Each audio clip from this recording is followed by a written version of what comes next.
Audio on demand from Vision Christian Media. Today with Jeff Vines, We are taking the gospel to the world. pastor, apologist, and Bible teacher. Bringing people far from God near to God. We believe in one truth that will be delivered in love and compassion, connecting every one person to all that God has promised them. You make me wanna dance and sing with every single breath I breathe. I will bring this offering. You are my wonder. You bring the wonder. Today with Jeff Vines. Hello and welcome. Thanks for joining me on Today with Jeff Vines. We're sticking with the book of Nehemiah in this series. And in this episode, Pastor Jeff encourages us to overcome fear when called to God's work. He also shares some faith projects that have come to fruition in his church community. Let's join Pastor Jeff with his message about faith over fear.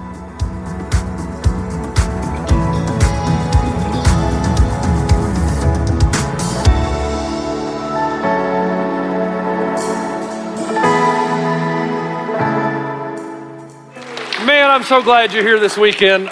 We're in Nehemiah 2. All right, here's how we're going to begin today. When is the last time you took a risk? I mean, a big risk. Okay, have you ever in your entire life taken a risk? I mean, I'm talking about something like you tried a new sport you've never tried before. Maybe you tried a new career. I mean, that's risky. You moved to a new state. You decided to have children, talk about risk. You decided to get married, huge risk. You decided to invest in something that you were told could bring great dividends. Risk. Come on now. Cliff diving. Anybody ever decided to dive off a cliff? What about whitewater rafting? Been whitewater rafting? You ever done that? Whitewater rafting, or maybe bungee jumping. Anybody bungee jumped? Man, this is a risk-free environment here. Man, part of risk is part of life is risking. It's when the adrenaline starts going. It's when, man, you don't know what's gonna happen. And if you don't ever take risks, man, it's just a mundane life. It really is. You can get in a rut. And so the challenge I have for you as we start this chapter in the book of Nehemiah is just really take measure of your life. Are you in a rut that's just, nothing's really going right now? You're just so bored and you're so tired. Nothing exciting's happening, nothing exhilarating. The problem is, and here's what most of us know, as soon as we decide we're gonna take a risk, what's the next thing that happens? Shortly after you make that decision, fear, debilitating fear, comes walking through the door wearing the following type of t-shirts. Can I really do this? Do I have what it takes? How will this change my life? What will this require of me? What sacrifices will I have to make? Will it all be worth it at the end? So most of us, this is not theory. It's practical, pragmatic living, isn't it? When I asked my wife, Robin, to marry me, before I asked her, I knew this was good. If she said yes, it was going to be one of the greatest decisions that she's ever made. And I knew that if she said yes, my life was totally going to change. And when I asked my wife, it's not like many of the guys, you're not supposed to ask the question unless you know the answer, right? Well, I asked the question and I didn't know the answer. So that just made it that much more exciting and exhilarating. Now, when she said yes, ecstasy. Man, she said yes. But it didn't take but about 2 seconds for me to say, oh my goodness, what have I done? You see what I mean? As soon as you jump out there and you risk something, you take a chance, it's not too long. It's like you go from risk to doubt in 0.2 seconds. And I can promise you, and this message applies to every area and every arena of life. I can promise you, as soon as you say, yes, I'm gonna do something, fear will try to own you. It's gonna overwhelm you. You're gonna feel like that you're you can't breathe, that you can't catch your breath, that your head is just beneath the surface and you're never gonna make it to the top to catch your next breath so that you can live. Now that's life right there. But here's the deal. It's what you do in that moment that changes everything. It's what you do when you feel like, oh man, I've taken a risk and I'm drowning, I can't breathe. It's what you decide in that next moment that determines the rest of your life. It determines the quality of your life. It determines how life is exhilarating or if it's boring and mundane. Nehemiah understood that dynamic so well. He's got a call of God to build the city of God, but he knows how people are. And he knows that even though it's a wondrous and beautiful vision, that he's certain of the call of God on his life, that he's gonna do something that truly matters. He's gonna build the city of God. He visualizes the walls of Jerusalem rebuilt, the city of God being built among the pagans. He imagines that there'll be poverty snuffed out in the city, that the neighbors will be loving and helping each other, that the children will be playing in the streets in a place of safety. They'll no longer be abused or enslaved. He sees one day the word of God's gonna be read out loud in the streets of the city. He knows that this vision that God has given him will culminate in ultimate joy for the people of God. I mean, pure joy. He still proceeded with great caution. Why? Because he knows people. Let me take you to the word. Here's what Nehemiah does. He goes on a little private walk. So remember, he's heard the call of God to build the city of God in the city of man, but he hasn't told the people yet. And the Bible says in Nehemiah 2:11, I went to Jerusalem, and after staying there 3 days, I set out during the night with a few others. So he's just got a small party of people, a band of brothers here. I had not told anyone what my God had put in my heart to do for Jerusalem. There were no mounts, no horses, in other words, with me except the one I was riding on. So he's riding, the other guys are walking.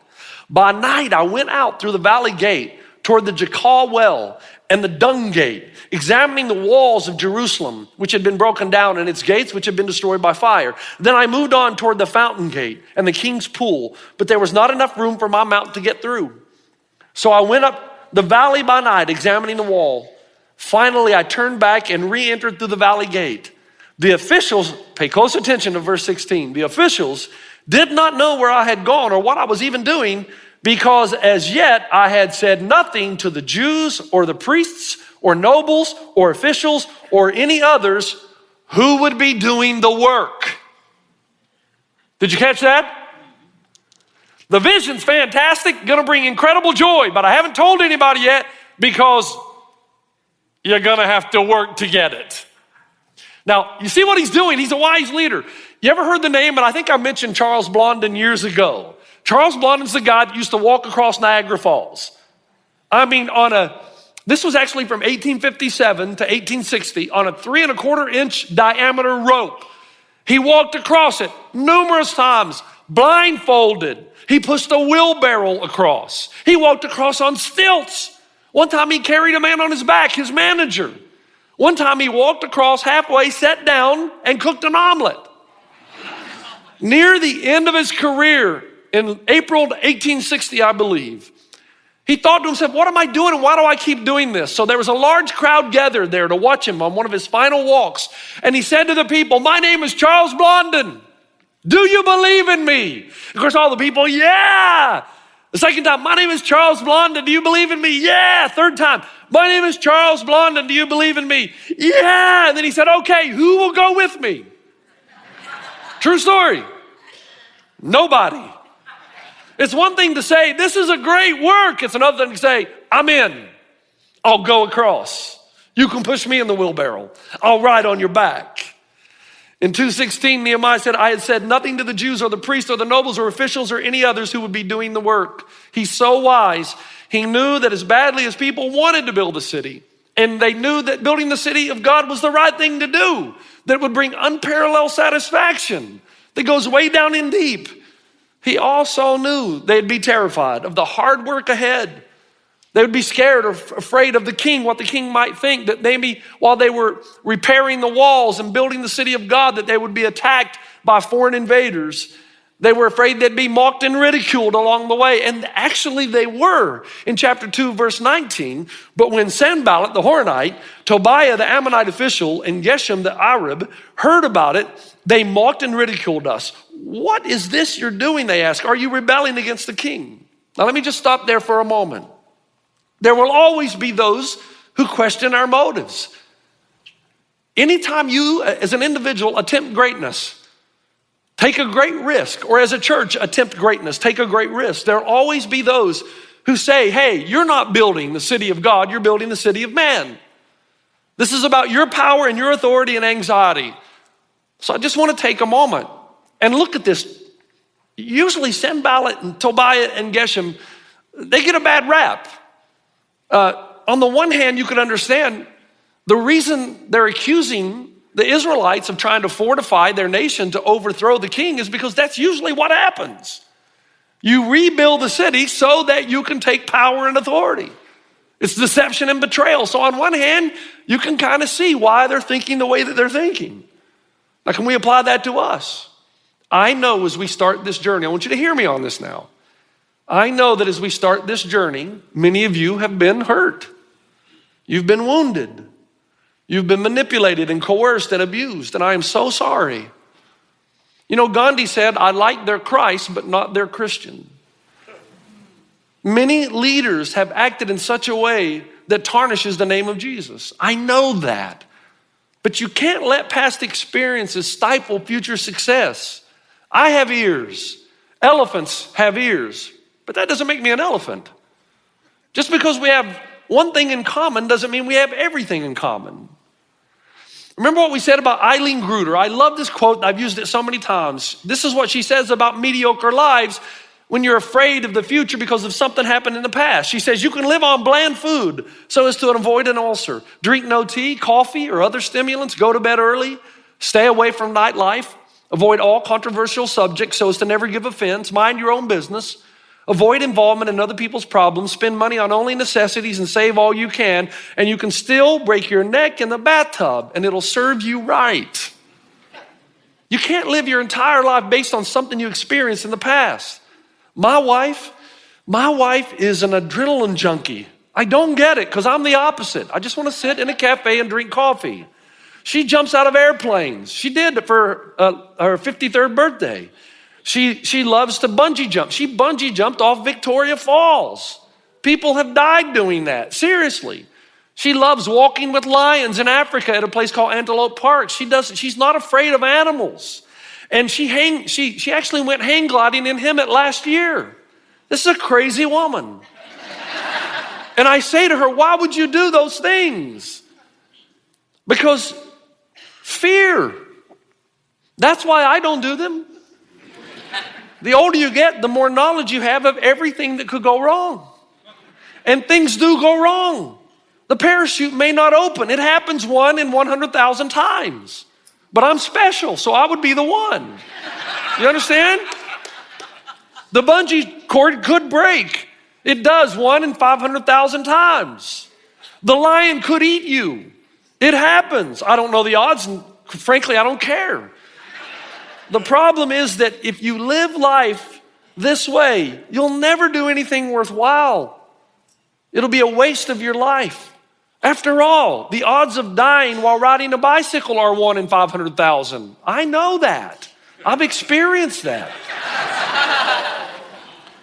You can die in a canoe, 1 in 10,000, and I've done that.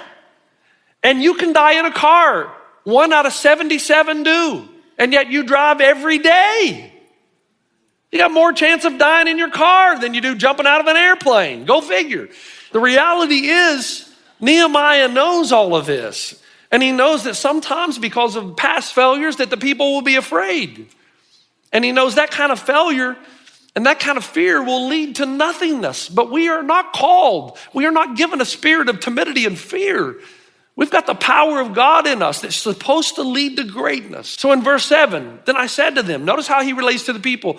You see the trouble we're in? Jerusalem lies in ruins and its gates have been burned with fire. Come, let us rebuild the wall of Jerusalem and we'll no longer be disgraced. I also told them about the gracious hand of my God on me and what the king had said to me. And they replied, let us start rebuilding. And so they began this good work. Now, here's what this tells me. No matter what you're facing in life, so even if you're not interested in where I'm taking you in Nehemiah, this is special to every risk you ever take in life, okay? No matter what the vision is, there's got to be three things. There's got to be 1, a calling.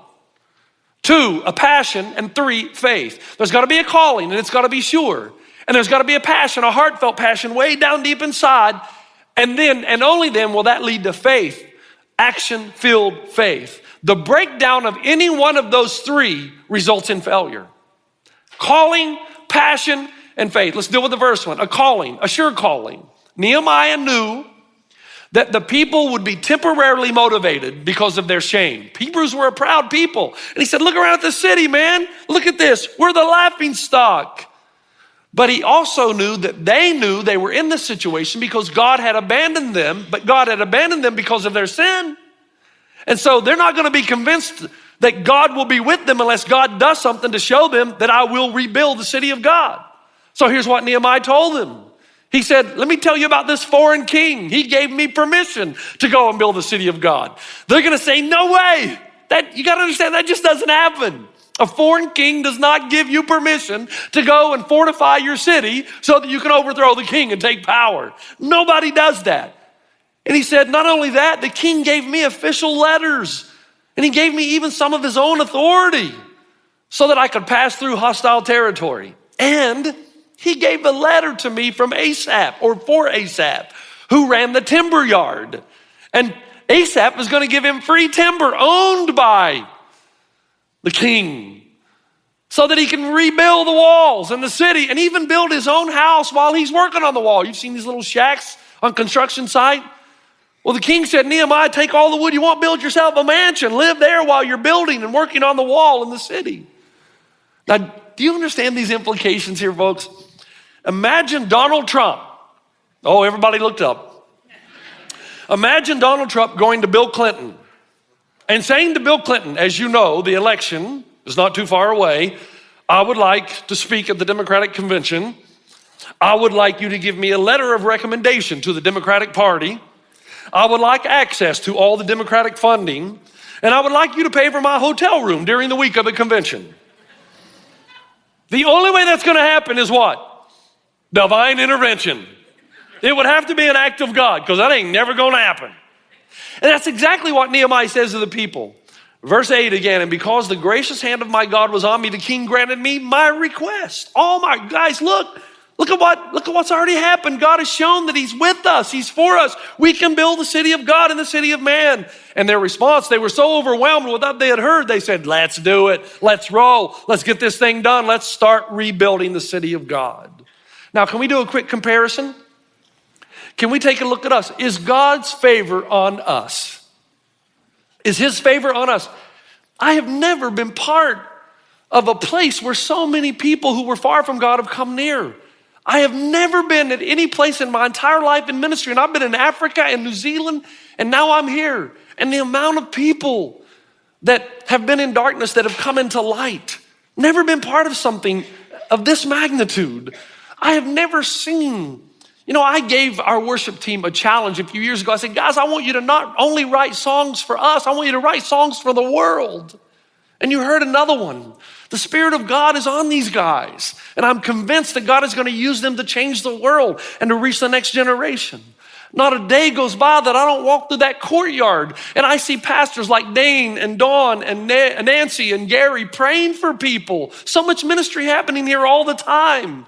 And I've got so many testimonies of marriages restored and addictions healed and people willing to pray. Man, you can't manufacture that. That prayer meeting here, you keep hearing me talk about it because you can't manufacture it. You can't make something like that happen. Only God will open the windows of heaven. And what he tends to do is he does that at the time that he's getting ready to move. And he does that so that I don't get the glory or you get the glory, but he gets the glory. Because it all happened when we started praying. I think of the favor that we've had with the hundreds that come down and receive Christ and are baptized. I think of him sending us a Jeremiah or a Stephen or a Rory or a Dale or a Justin for our kids. And then I think of Tom Sweeney, how that relationship happened. And my wife came to me and you know how women are. Better be careful here. You know how women are. They're very spiritual. And when they see things from God, they pass it along to their husbands. How was that? Thank you. So she came to me and she said, hey, you got to meet this guy. You have to meet this guy. And she kept doing it again and again because she was concerned about me. You got to meet this guy. And then I meet this guy, Tom Sweeney. And then God has given this principal of one of our schools in this valley a vision. And we got together and it just started firing me up, the possibility. And now part of our vision simply, because of Tom Sweeney and our relationship with him, and I'm not a good drawer, but I want to show you what this ultimate vision is for our valley. In the middle of this valley, through our ministry with Tom Sweeney, we're going to have a care center. This care center is going to be a place. This is about helping people. There's so much poverty and there's so many people who are really trying. They can't get their head above water. We get their names from the local school districts. We know who's trying and who's struggling. We're going to create this care center right in the middle of our valley. And every campus, this care center is counseling, it's addiction recovery, it's marriage counseling, it's any problem that the people have in our community that's hurting our community and breaking up our families. We're saying that we're going to do something about it. We're going to not just talk a big game. Yeah, we're helping our community. We're going to do it. And God has put his hand on us for such a time as this. Now, people will say, Jeff, I had no idea this many things were happening. And we try our best to tell you all the things that are happening, but I can't tell you everything because there's only so much time in a service. Look, the only people, and I say this as kind as I can, the only people who don't know everything that's happening around here are the people who are still outside the donut shop looking in. They love the look of the donuts, but they just won't walk in the door and take one. You got to come on the inside and see how nice they are. Nehemiah demonstrated to his people how God had shown them favor. And they said, let's start building. Notice how he relates to the people. Then I said to them, you see the trouble we're in? Jerusalem lies in ruins and its gates have been burned with fire. Come, let us rebuild the wall of Jerusalem and we'll no longer be disgraced. I also told them about the gracious hand of my God on me and what the king had said to me. And they replied, let us start rebuilding. And so they began this good work. Now, here's what this tells me. No matter what you're facing in life, so even if you're not interested in where I'm taking you in Nehemiah, this is special to every risk you ever take in life, okay? No matter what the vision is, there's got to be three things. There's got to be 1, a calling. 2, a passion, and 3, faith. There's got to be a calling and it's got to be sure. And there's got to be a passion, a heartfelt passion way down deep inside. And then, and only then will that lead to faith, action-filled faith. The breakdown of any one of those 3 results in failure. Calling, passion, and faith. Let's deal with the first one, a calling, a sure calling. Nehemiah knew that the people would be temporarily motivated because of their shame. Hebrews were a proud people. And he said, look around at the city, man. Look at this. We're the laughing stock. But he also knew that they were in this situation because God had abandoned them, but God had abandoned them because of their sin. And so they're not going to be convinced that God will be with them unless God does something to show them that I will rebuild the city of God. So here's what Nehemiah told them. He said, let me tell you about this foreign king. He gave me permission to go and build the city of God. They're going to say, no way. You got to understand that just doesn't happen. A foreign king does not give you permission to go and fortify your city so that you can overthrow the king and take power. Nobody does that. And he said, not only that, the king gave me official letters and he gave me even some of his own authority so that I could pass through hostile territory. And he gave a letter to me from Asaph, or for Asaph, who ran the timber yard. And Asaph was going to give him free timber owned by the king. You've been listening to Today with Jeff Vines. Thanks for joining us. Next time, we'll bring you the rest of this message from Pastor Jeff. This message applies to every area and every arena of life. I can promise you, as soon as you say, yes, I'm going to do something, fear will try to own you. It's going to overwhelm you. You're going to feel like that you can't breathe, that you can't catch your breath, that your head is just beneath the surface and you're never going to make it to the top to catch your next breath so that you can live. Now that's life right there. You can listen to more messages like this. Just search for Today with Jeff Vines wherever you get your podcasts. You make me wanna dance and sing with every single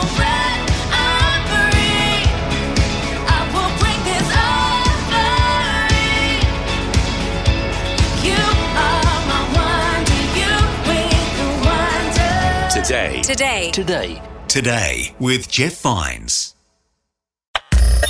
Thanks for taking time to listen to this audio on demand from Vision Christian Media.